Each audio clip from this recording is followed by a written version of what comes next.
Welcome to CARICOMP Insider, where high-tech facial recognition meets real-world intelligence.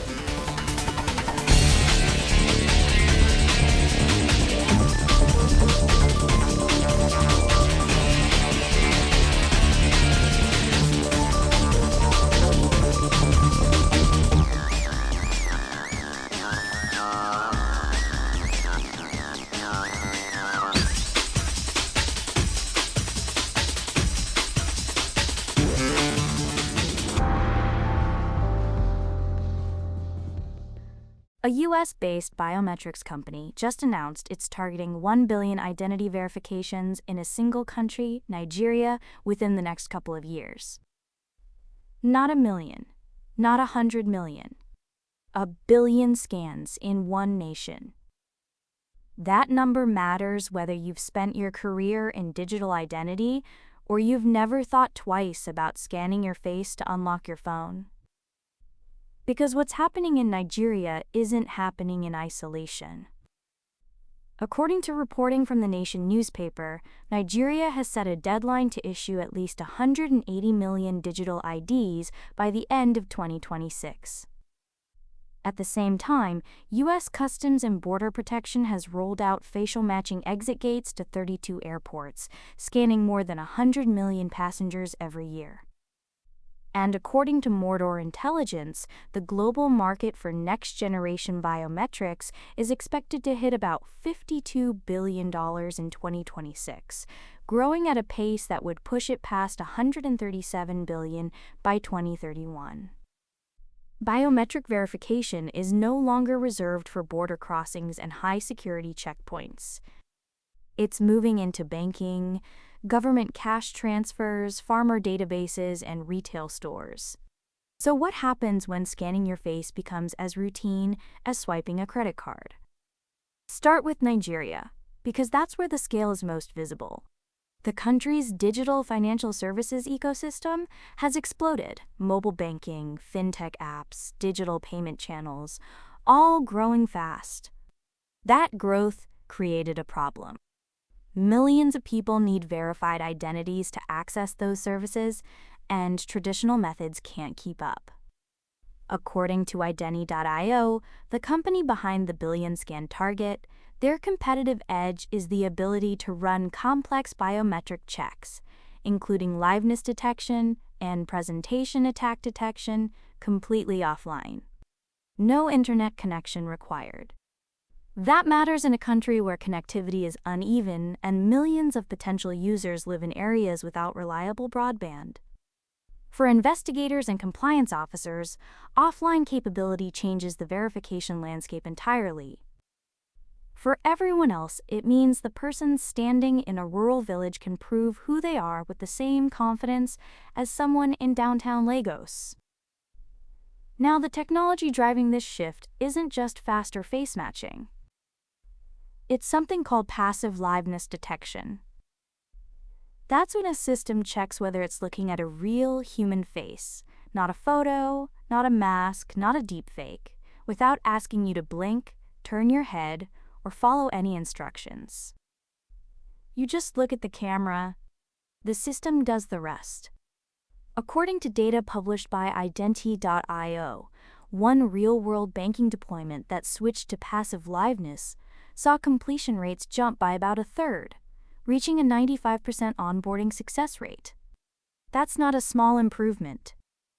It means nearly every person who started the identity check actually finished it.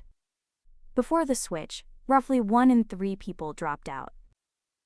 For a bank, that's revenue.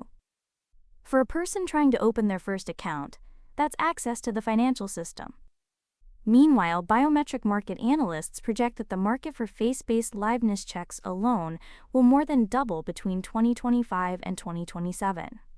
The growth isn't driven by governments mandating surveillance. It's driven by convenience. Workplace cafeterias are letting employees pay with a face scan. Retail stores and subscription services are replacing passwords and PINs with fingerprint or facial recognition. According to HID Global's 2026 Trends Report, Biometric authentication is shifting from something people think of as an advanced feature to something that feels more like a security guard standing quietly at every door. You barely notice it's there. But that quiet normalization is exactly what worries privacy advocates. According to analysis from Aware, Incorporated, fraudsters are already using AI to generate fake identities, forged documents, and even synthetic biometric artifacts that can pass Know Your Customer checks at scale. The better the systems get, the more sophisticated the attacks become. And the Nigeria example cuts both ways. 1 billion biometric scans creates real operational efficiency and genuine financial inclusion for people who've been locked out of the system. It also creates a surveillance footprint that follows people across their entire lives. Governments gain access to vast quantities of personal data. For compliance professionals, that raises immediate questions about data retention and cross-border sharing. For anyone who's ever scanned their face at an airport or used a fingerprint to log in, it raises a simpler question: who's watching and for how long? Regulatory frameworks are starting to catch up. According to reporting from Demystified Biometrics, new rules are redefining how biometric systems must be designed, deployed, and governed, placing consent, transparency, and auditability at the center. Systems that can demonstrate clear consent, a documented purpose, and an audit trail will earn government and enterprise trust. Systems that can't will face regulatory friction and public backlash. The shift everyone's focused on is better algorithms. That's not what's actually happening. The real shift is that biometric verification is disappearing, not because it's going away, but because it's becoming invisible, woven into everyday moments so seamlessly that most people won't realize how much of their life is being authenticated until they try to opt out. 3 signals are pointing in the same direction. Nigeria is building a system to verify 1 billion identities. Passive liveness detection is making the process so smooth that almost no one drops out. And the global biometrics market is on track to nearly triple in 5 years.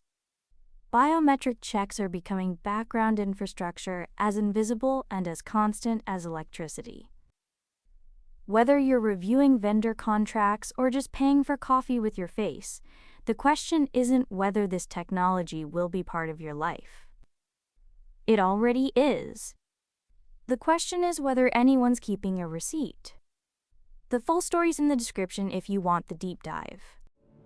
Now you know something most people in this industry don't. Use it. And when you're ready to put it to work, caracomp.com. We'll see you tomorrow.